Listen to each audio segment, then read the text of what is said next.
میں تو امتی ہوں اے شاہ کر دیں میرے آقا اب نظر کرم.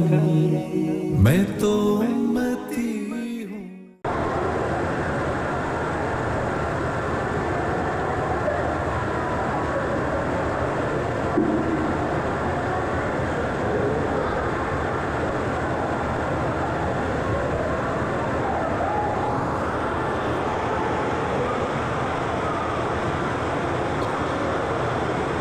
السلام علیکم ورحمۃ اللہ وبرکاتہ.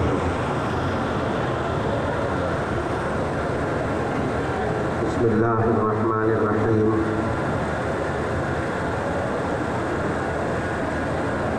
الحمد للہ رب العالمین والصلاة والسلام علی سید الانبیاء والمرسلین.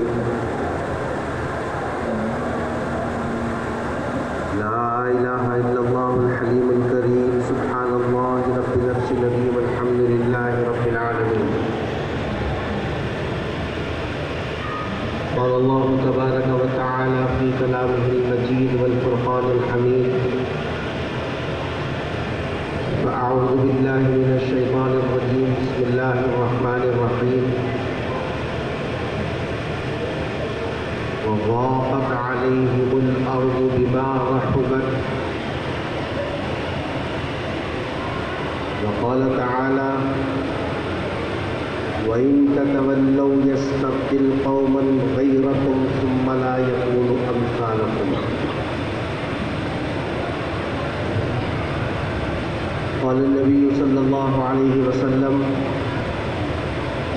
خيركم من تعلم القرآن وعلمه أو كما قال عليه الصلاة والسلام.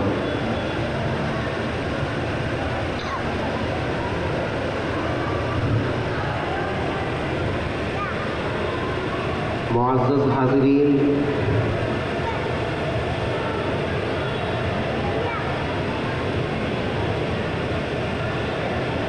اللہ تبارک و تعالیٰ کا بہت بڑا احسان اور اس کا فضل ہے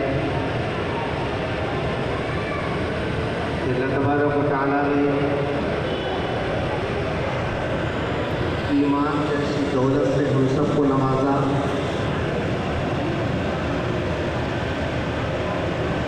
ساتھ میں حضور اکرم صلی اللہ علیہ وسلم کی غلامی بھی نصیب فرمائی. ہمارے پیغمبر صلی اللہ علیہ وسلم جو سید الانبیاء ہیں، نبیوں میں آپ کا رتبہ بڑا. اسی طریقے سے یہ جو امت ہے ان کا مقام و مرتبہ بھی بڑا. بڑے نبی کی امت ہونے کی حیثیت سے ہماری ذمہ داری بھی بڑی ہے. میں آپ حضرات کی توجہ چاہوں گا اور بہت مختصر سے وقت میں جو بات میں آپ حضرات تک پہنچانا چاہتا ہوں کوشش کروں گا کہ انشاءاللہ وہ بات آپ حضرات تک پہنچ جائے. اور منتظمین حضرات سے گزارش کرتا ہوں کہ اوپر کی جو درسگاہیں ہیں اس میں جو شور ہو رہا ہے آہستگی کے ساتھ اس شور کو کم کرنے کی کوشش کریں. اس وقت میں بہت سنجیدہ طبقہ یہاں جمع ہے. حضرات علماء کرام کی موجودگی میں اور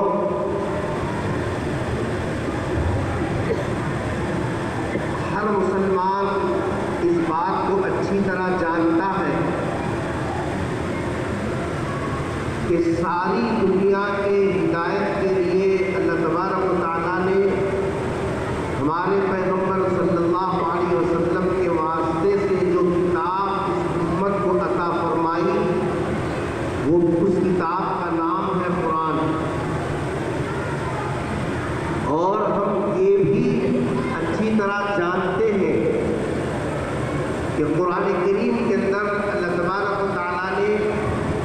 زندگی گزارنے کا ایک ایسا طریقہ اور ایک ایسا نظام اللہ نے اپنے بندوں کو عطا فرمایا کہ اگر اس نظام کو، اس طریقے کو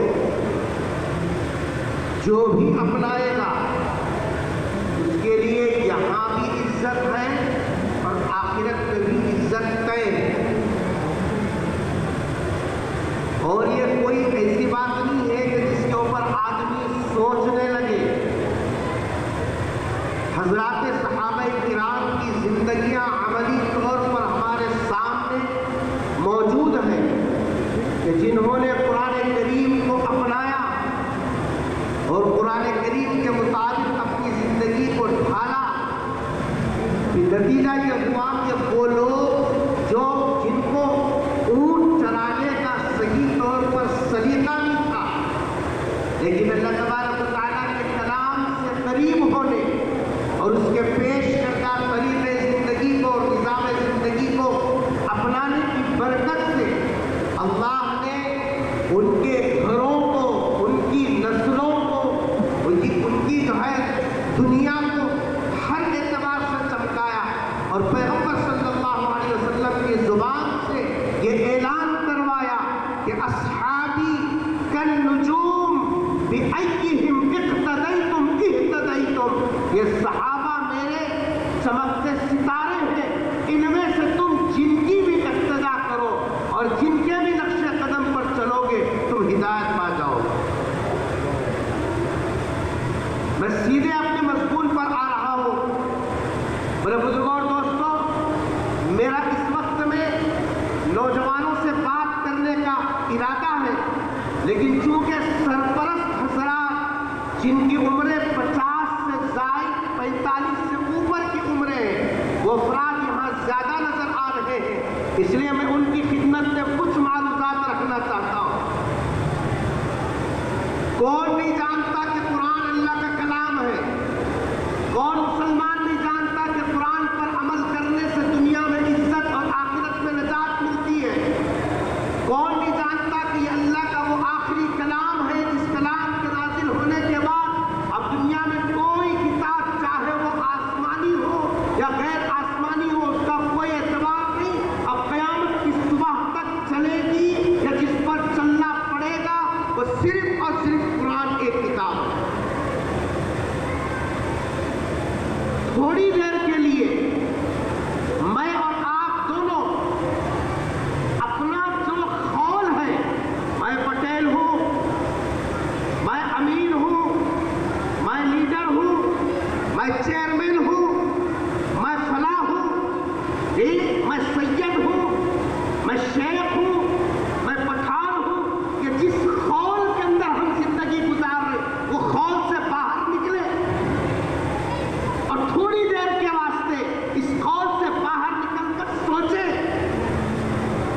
کیا میری اپنی زندگی، کیا میری اولاد کی زندگی، کیا میرا گھرانہ، کیا میرے وہ بچے جو میری گاڑی کمائی کھا رہے ہیں، کیا وہ بچے جو میرے گھر کے سائے میں زندگی گزار رہے ہیں، میری اپنی زندگی سے لے کر میرے اپنے بچوں کی زندگی کیا اللہ تبارک و تعالیٰ کے نظام اور قانون سے میل کھاتی ہے؟ کسی دوسرے سے آپ سوال کریں گے، یہ وہ دور ہے ہر آدمی بولتا جا میاں جا، تیرے سے زیادہ معلوم، بالا چپی سفید نہیں سمجھ رہا، تیرے سے 36 دیکھی، ہمارے کیا نہ سمجھانے کا، کل 8 دن رہو پیٹ پہننا جہاز سیکھے، تو تیرے بابا چٹی پہن کو پھرتے تھے، ہمارے کیا نہ سمجھانے کا۔ کوئی کسی کی بات سننے کے لیے تیار نہیں ہے، ٹھیک ہے نہ سنو، لیکن کم سے کم اپنے آپ کا جائزہ تو لے کر دیکھو۔ ایران میں کیا ہو رہا ہے، اب ٹو ڈیٹ خبریں موجود، امریکہ میں کیا ہو رہا ہے، اب ٹو ڈیٹ پوری خبریں موجود، اگلے سیکنڈ میں کیا عیسیٰ بولنے والا ہے وہ بھی موجود، 8 دن کے بعد میں کیا فضا بننے والی ہے وہ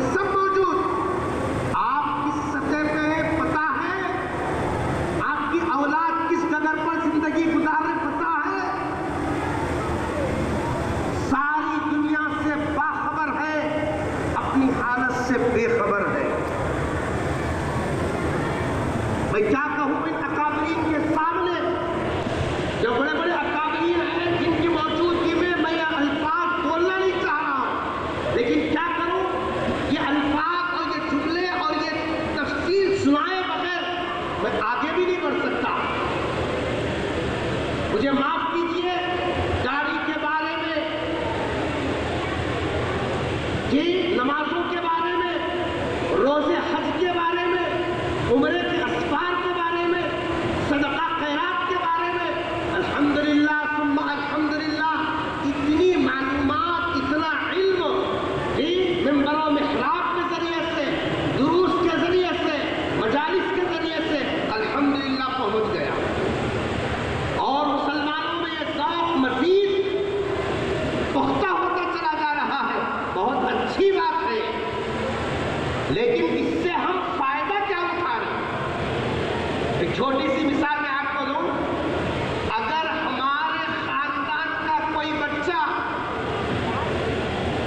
راشن تقسیم کرنے کی اگر اس کو نوکری مل گئی، راشن کی دکان سمجھتے نا، 2 پلے کیا کہ چاول لانا، اگر وہ بھی مل گئی نا، خاندان کا ہر فرد، دور کا رشتہ دار بھی رہا، اس سے فائدہ اٹھانا اپنا فرض سمجھتا۔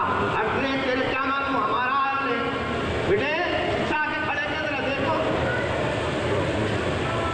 فائدہ اٹھا رہی نہ اٹھا رہی، چاہ کے بولو تمہارے بڑے شکشا بھیجی جو بولو لے میں کھڑا کرتا ہمارے کو، خاندان کی نسبتیں دے کر اس سے فائدہ اٹھا رہے ہیں۔ ٹھیک ہے آپ فائدہ اٹھا رہے ہو، لیکن ایک خاندان میں اگر کوئی قرآن کا حافظ، قرآن کا حامل، قرآن کا عالم، ایسا مسائل سے واقفیت رکھنے والا، دین کا علم اس کے پاس آ گیا، خاندان کا کون سا فرد ہے جو اس سے فائدہ اٹھا رہا ہے؟ مجھے بتاؤ۔ جلسوں میں آ کے پھولا پہن لے کے، مٹھائی کھا لے کے، شانہ اوڑھ لے کے، گلے لگا لے کے، خوش ہو کے لا رہے میرا نواز صاحب، میرا پوترا، میرا فلاں، یہ فلاں، انہیں حافظ بن گیا، سبحان اللہ، ماشاء اللہ، وہ بہت اچھا ہے، سبحان اللہ۔ ٹھیک ہے، کبھی پوترے سے اپنی دعائیں قنوت درست کرائے، کبھی پوترے کے سامنے بیٹھ کر سورہ فاتحہ کی جساب جو ہے درستگی کی فکر ہوئی، کبھی اس کے سامنے بیٹھ کر یہ سب اپنے قرآن کی درستگی کی کوشش کی، راشن کی دکان لگ جائے، جا کر اس سے فائدہ اٹھانا اپنا فرض سمجھتے ہیں، لیکن قرآن کا حامل گھر میں خاندان میں آ جائے، کوئی اس کو پوچھ کر دیکھنے والا نہیں۔ یہ تو ہمارا سلوک ہے قرآن کے ساتھ۔ ہم قرآن سے کہاں فائدہ اٹھا رہے ہیں؟ جلسوں میں بولنے کو، حساب ممبر پہ بولنے کو، اور لوگوں کے سامنے بتلانے کو کہ ہم قرآن کے ماننے والے، قرآن پر ایمان رکھنے والے، قرآن کو آخری کتاب سمجھنے والے، یہ سب یہ تو بہت ہے، لیکن قرآن سے فائدہ ہم کہاں اٹھا رہے ہیں؟ میرے بزرگوں اور دوستوں، ایک تلخ حقیقت ہے، ٹھیک ہے قرآن سے ہم فائدہ نہیں اٹھا رہے، لیکن اس کا وبال اور اس کا یہ سب جو ہے اثر ہمارے خاندانوں میں کہاں تک پڑا آپ کو اندازہ ہے؟ پوری دنیا میں کیا ہو رہا ہے سب کو خبر ہے، لیکن ناک کے نیچے کیا ہو رہا ہے پتہ ہی نہیں۔ گزشتہ مہینہ ہمارے سرپرست حضرات سے توجہ چاہ رہا ہوں میں، جو بڑی عمر کے ہیں، گھر کے ذمہ دار ہیں، نانا دادا بنے، بابا بنے، اور پھر وہ گھر کی ذمہ داری نبھا رہے ہیں، غور سے سنو کان کھول کر۔ گزشتہ مہینے کے اواخر میں میرے پاس ایک خاتون کا فون آیا، فون کرنے کے بعد میں نے ریسیو کیا تو اس میں آواز آ رہی تھی، کیا بولنا تھی کیا نہیں تھی۔ پھر اس کے بعد خود انہوں نے سلام کیا اور کہا کہ مولانا ایک مسئلہ پوچھنا ہے، اگر آپ فارغ ہیں تو میں ایک مسئلے کے حل کے لیے آپ سے بات کرنا چاہتی ہوں۔ میں نے کہا کہ ٹھیک ہے، بولیے کیا ہے؟ کیا فون پہ میں نے کیا بات سنی وہ صرف امانت سمجھ کے آپ تک پہنچا رہا ہوں، اور اندازہ لگاؤ اس وقت میں ہمارے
میں نے اس سے کہا آپ کیا چاہتی ہیں؟ انہوں بھی اندر ہے کیا وہ بھی دیکھنا. آج کل حال یہ ہو گیا مرد کے سامنے الگ روپ ہے, ملک صاحب کے سامنے الگ روپ ہے, دونوں کے بیچ میں گیم کھیلنے والے بھی ہیں. میں نے کہا تم کیا چاہتی ہو؟ میں نے کہا کہ ملک صاحب ایسی بات کر رہے ہیں آپ, اگر میں کچھ اور چاہتی تو کبھی فون نہیں کرتی, لیکن میں ایسے ذہنی ٹینشن میں مبتلا ہو گئی ہوں, میں کچھ نہیں کر سک رہی ہوں, پھر حل بتائیے, میں اس کے علاوہ کچھ نہیں چاہتی. میں نے کہا خبردار خبردار, کیا تم یہ پسند کرو گی تمہاری بہن کے تعلق سے کیا تم سوچ بھی سکتی ہو؟ پھر میں نے اس کا حل بتلایا, لیکن میں آپ سے بات کرنا چاہتا ہوں. صبح اٹھ کے اخبار پڑھو جا کے ہوٹلوں میں بیٹھ کے, وظیفہ مل گیا, کیا کام ہے, امام آ رہا نہیں آ رہا, کمیٹی والے کیا کر رہے ہیں, کون سے مدرسے والے کھا رہے ہیں, ارے وہ اخباروں میں آ رہا, سو مسجدہ میں کھا رہے, تو تیرے کئی برے, تیرے گھر کا کیا حال ہے, تیرے گھر میں گھر کی عورتیں کس سطح پر کیسے ٹینشن میں زندگی گزارے, تیری ذمہ داری کیا ہے؟ وظیفہ لا کے چھوڑوں کو منہ پہ پھینک دینا, یہ تیری ذمہ داری ہے. معاف کیجیے گا مجھے, میں آپ کے پوتے نواسوں کی عمر کا ہوں, لیکن کیا کروں گا, کس کو بولوں یہ درد, کیا میں چھپا کے یہ سب رکھ لوں یہ چیزیں؟ چوراہوں پہ الگ تبصرے, ہوٹلوں پر الگ تبصرے, گلیوں میں الگ تبصرے, اور یہ کیا ہے؟ الحمدللہ ماشاءاللہ بل صاحب عمرے کو جا کے آیا, بچہ بلا لیا, بہت خوش ہے, سکون سے وظیفہ کھا رہا ہوں. ارے وظیفہ کھا رہا ہوں, تجھے کچھ احساس بھی ہے تیری بیوی کا ایمان کس ڈگر پہ آیا, تیری بہو کا ایمان کس ڈگر پہ آیا, تیری بچیوں کی نجی زندگی کے اندر کیسے حالات ہیں, تیرے قریب بیٹھ کے سنا سوتا. یہ ہماری داڑیاں, یہ ہمارے چھپے, یہ ہماری شیروانیاں, یہ ہمارے دستخط کے تسبیحات, آپ بتلائیے کیا ایسے کام گھروں کے اندر, خاندانوں کے اندر ہوتے رہے, اور ہم یہ سمجھے کہ جنت ہماری عیسیٰ وراثت ہے, مل کے رہے گی انشاءاللہ. کیا اس کے اوپر کیا کر کے بیٹھے؟ کیا اللہ کے غضب کو, قہر الہی کو دعوت دینے والے کام دیے؟ کیا ذمہ داری ہے ہماری؟ کھاتے بتا موٹے کھانے دیں, مرنے دیں, ہمارے کیا کرنے کا ہے؟ سنتی اس لیے یہ لوگ گاؤں کے علاقوں میں اوپر ڈالے تو میں سنتا, میں پوچھتا ہی نہیں. ٹھیک ہے, تمہاری ذمہ داری اتنی حد تک کرو تم.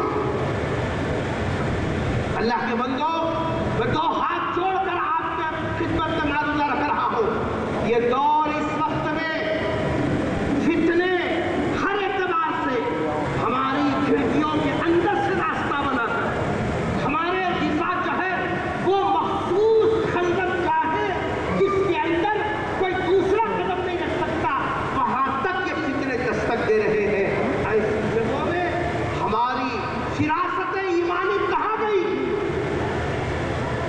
مسجد کی کمیٹی کے اوپر نظر رکھنا ٹھیک ہے, مسجد کے امام کی حاضری لینا ٹھیک ہے, لیکن کیا تمہارے گھر میں ہونے والے اس واقعے کی خبر کون لے گا؟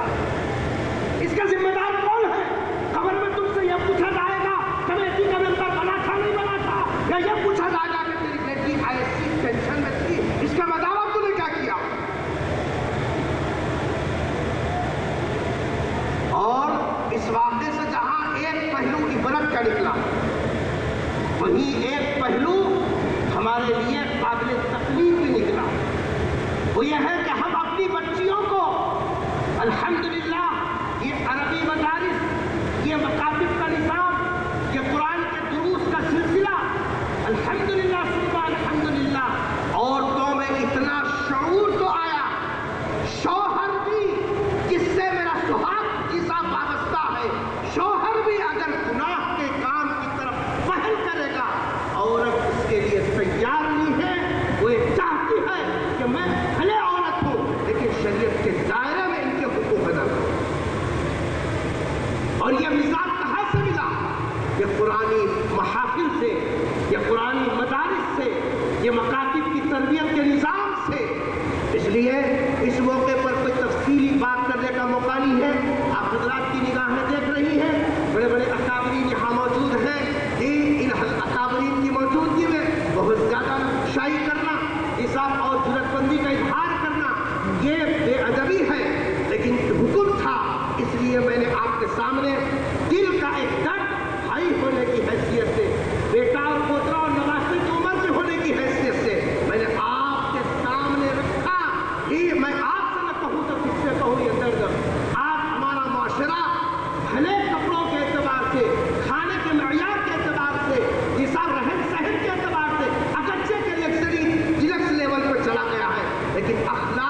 تولوا يستبدل قوما غيركم ثم لا يكونوا امثالكم. قرآن صاف کہہ رہا، سمجھ جاؤ جو حالات عالمی پیمانے پر ہم دیکھ رہے، ہر طرف سے ہمارا دائرہ ایسا تنگ کیا جا رہا، قرآن نقشہ کھینچ رہا، وضاقت علیہم الارض بما رحبت، زمین وسعت کے باوجود اب تنگ محسوس ہو رہی ہے. جہاں اور اسباب ہے وہاں ایک سبب یہ ہے ہم نے اپنے اندر وہ کردار کو داخل کر لیا جو کردار سیدھے سیدھے غیر الہی کو دعوت دینے والا، وہ کردار جو سیدھے سیدھے غضب الہی کو دعوت دینے والا ہے. اللہ کے واسطے جو حضرات وظیفہ پا چکے ہیں یا وہ عمروں میں ہیں جن عمروں میں ان کی اولاد ان کے لیے سہارا بن گئی، اپنی صلاحیتوں کو، اپنے تجربے کو، جس اپنے خاندان کے افراد کی نگرانی اور ان کی جس درستگی کی طرف لگائیے. یہ کیا کر رہا، وہ کیا کر رہا، خبر میں یہ سب پوچھا نہیں جائے گا، ہم کو ہمارے بارے میں پوچھا جائے گا. کلکم راع وکلکم مسئول عن رعیتہ، ہم کو ہمارے ماتحتوں کے بارے میں پوچھا جائے گا. اگر ہم نے یہ نہیں کیا تو ساری دنیا کی خبر ہم رکھتے رہے، اللہ کے دربار میں اس کو شروع نہیں ہوں گے. اللہ کے واسطے خدا کے غضب کو دعوت دینے والے، چاہے کام یہ سب چھوٹے پیمانے میں ہو یا بڑے انداز میں ہو، وہ بہرحال گناہ ہے، اللہ کے غضب کو دعوت دینے والا ہے.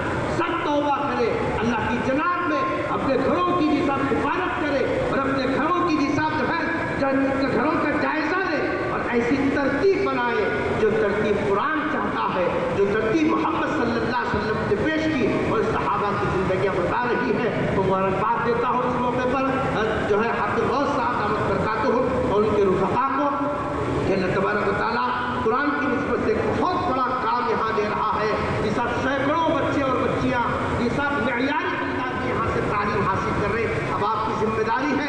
انہوں نے پڑھا کے آپ کو، آپ کی اولاد کو آپ کے حوالے کر دیا، اب ان کو سنبھالنا، نبھانا آپ کی ذمہ داری ہے.